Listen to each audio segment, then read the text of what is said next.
200 degrees Fahrenheit, 202 degrees Fahrenheit. I stressed about that number more than my pour and my grind. Which one was really moving the needle? I know we go through this a lot, right?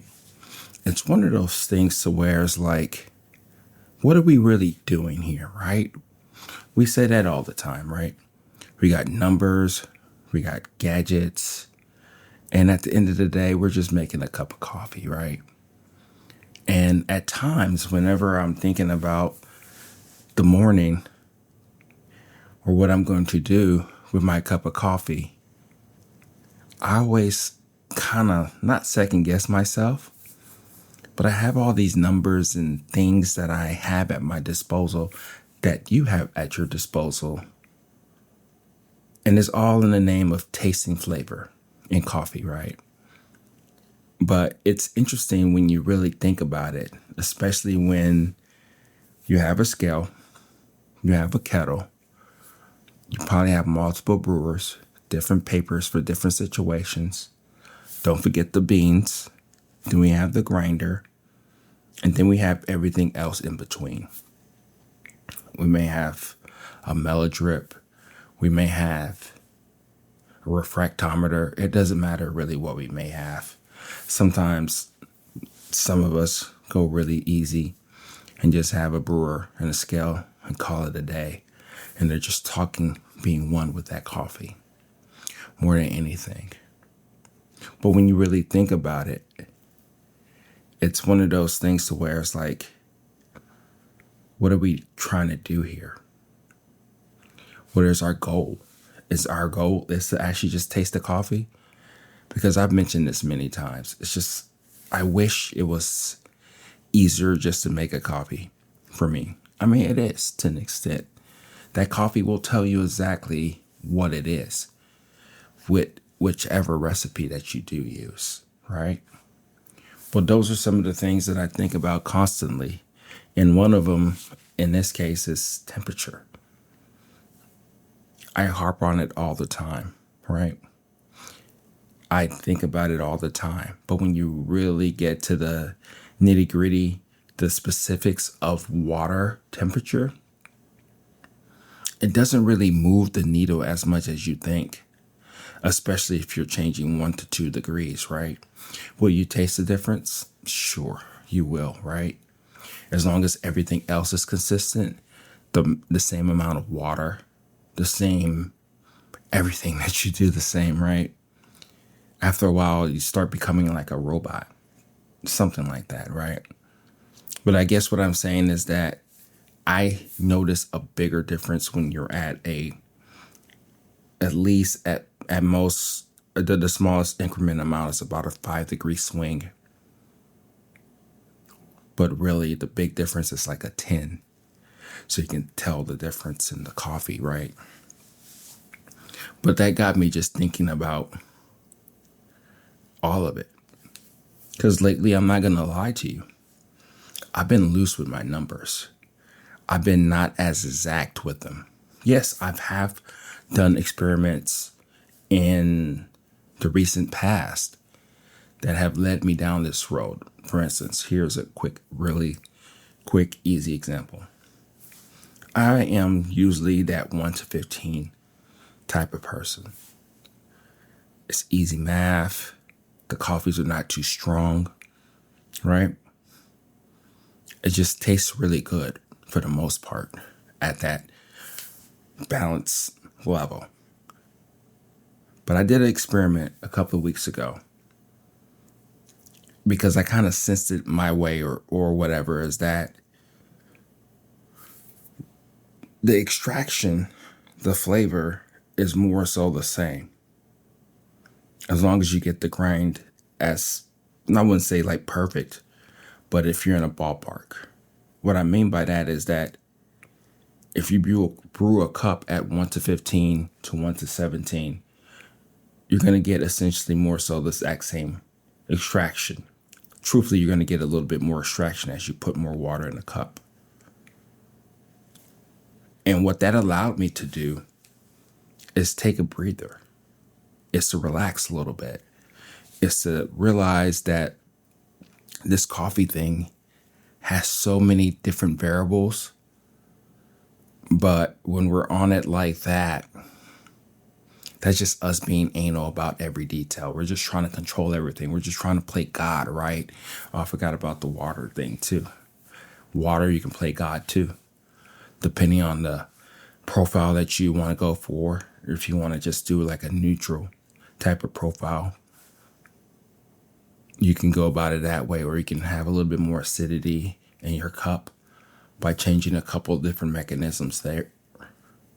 But I guess what I'm saying is that as I continue to do these little experiments from time to time, teaching me about what flavor really is in a cup of coffee, I'm starting to realize is that being exact, being focused on the numbers, the details, is actually a little bit less important than we give it credit to. It doesn't matter as much as we think it does. Don't get me wrong, we want to stay as close to possible to the recipe that we have been using for the longest, right? But at the end of the day, it's one of those things to where it's like, it still tastes fine. Like for instance, this past weekend, I made mini cups, most of them dark roast, most of them on different grinders and all that good stuff, right? But for the most part, the coffees tasted the same. Small little variations of it. And I think now that I'm thinking about all of this coffee thing, is that for the most part, I'm not really trying to chase that exact number, that recipe, just because I'm in the ballpark. It matters a little bit less. And what I truly, really mean by that is that if I'm taking a sip of this coffee and I didn't really measure everything to a T, but I get something unique and different, I just sit there and just enjoy the cup of coffee for what it is. I don't stress out about if things are 100% exact, right? I just know that for the most part, if I wanted to repeat that situation, I can get close. And close enough is good enough for me. And if I don't get that type of taste anymore, that's perfectly fine. Sometimes I realize with the way I actually make coffee, I always say, or you probably think too, is that the importance of a recipe is to be able to repeat it all the time. It's to see it through because we want that repetition, right? We want that thing that is what that thing is all the time. And I've said it many times, and it's interesting just kind of being real with you about this, is that it will never be the same. It will get close to that. There's so many different variables in this coffee thing, and a lot of times we just take ourselves out of it many times. We think about 200 degrees, as I said in the beginning, 202 degrees, or whatever it may be. How many pours, 1 pour, 2 pours, whatever it may be. Maybe we'll start seeing an actual, I wouldn't say balance, but something that kind of just happens for most coffees, right? But at the end of the day, we are not that same person. We feel different things in the morning or evening whenever we're having our cup of coffee. We're using different grinders. We're using different ways in order to just express ourselves in this coffee thing. So nothing's really 100% anyway. I was talking to somebody who looks at the stuff online and everything on YouTube, and he brought up a really good point. He constantly changes his stuff anyway. He he'll taste it this one time and he'll jot it down in his book. And then the next morning, he'll probably do the same thing. But he'll know that it's slightly off, right? And then he'll change it in order to see if he can make it more so the same as it was before, or probably interesting and different and all that good stuff. But we're still kind of chasing something that's not really possible, right? That's some of the things that I think about a lot of times. Like the whole thing about making coffee is crazy.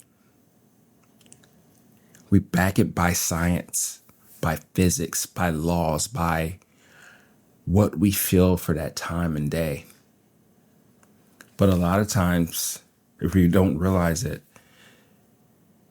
is that nothing is really exact. The gadgets help. They'll get you in the right ballpark. But at the end of the day, you would never taste that coffee the exact same way. Hell, I think a lot of times, at least for me, is that if I'm able to repeat that exact same recipe, I almost get pissed and bored about it. Like, hear me out. I'll leave you with this. Coffee in general, specialty coffee in general, I truly believe is that we're supposed to be going on a journey with it. I think it's supposed to be different all the time. Because a lot of times, if that coffee does really taste more so the same each and every time, if I change the recipe up a little bit here and there, that's where my boredom comes from, right? That's interesting to say that, just because it's one of those things where it's like, So what I'm really saying is that I do want that coffee to change. I don't want to taste the exact same thing, even though I do more so the exact same recipe. Interesting stuff here, now that I think about it. Because at the end of the day, I just want excitement out of my coffees. And by me stressing about this number, that number, this number, I'll be more consistent of the same type of cup of coffee that I've been drinking forever. But one thing I've realized is that if I'm loose with it, if I take things a little bit more, less exact, then more than anything, I'm going to get my different types of cups here and there. And at least for me, that's what I strive for now, even if I'm not perfect. And I think that's the reason why the tensions of being perfect and being exact is starting to rub off on me. Don't get me wrong. I also measure weekly, not daily. I still think about my recipes if I'm trying to play around with different water chemistries. I'll probably spend a day or two with this brewer, that brewer, a little bit longer to see if I can push my excitement and wonder and technique from this brewer. Probably I'm trying to isolate something in particular. I'll go down those challenges and rabbit holes. Don't get me wrong, I will. Especially when I get a new coffee I haven't had in a long time. But at the end of the day, I think that's the beauty of all of this. I came in here wanting to talk to you about little numbers and this and that. And I think what happens, or at least what happens to me, is that you get fatigued. You get tired of it. You get to the point to where it's like, really, what am I doing here? I'm just making a cup of coffee. But I think where the interesting part of all of this really is that it changes. We change. Embrace that change. Even though you may not really get to the exact same cup next time. That's what we're working with here. That's the beauty of it too. So yeah, I hope to God that it doesn't stay the same. I hope that it constantly like changes, and I try to figure out for the best, and I use different techniques that I've done over the years and all that stuff. Because at the end of the day, I truly, really do want a different experience, you know? So, what do you think? Sometimes I think about things and it is a shrink type of situation to where it's like, wow, this coffee thing, I'm talking about coffee. You probably think about coffee all the time and how it makes you feel and express the way you do your things and just thinking about the numbers and gadgets and all that stuff, right? But at the end of the day, we have to come to this the way we need to, whichever way that may be. I don't know what that is for you. As you see, I'm still trying to figure this out in the past couple of minutes. So, what do you think about your numbers? Does it really make you go crazy? Do you like the consistency of all of it? Or do you actually just go on a ride with the coffee and kind of just let things be what they are? Let's talk about it. Talk to you later. Bye.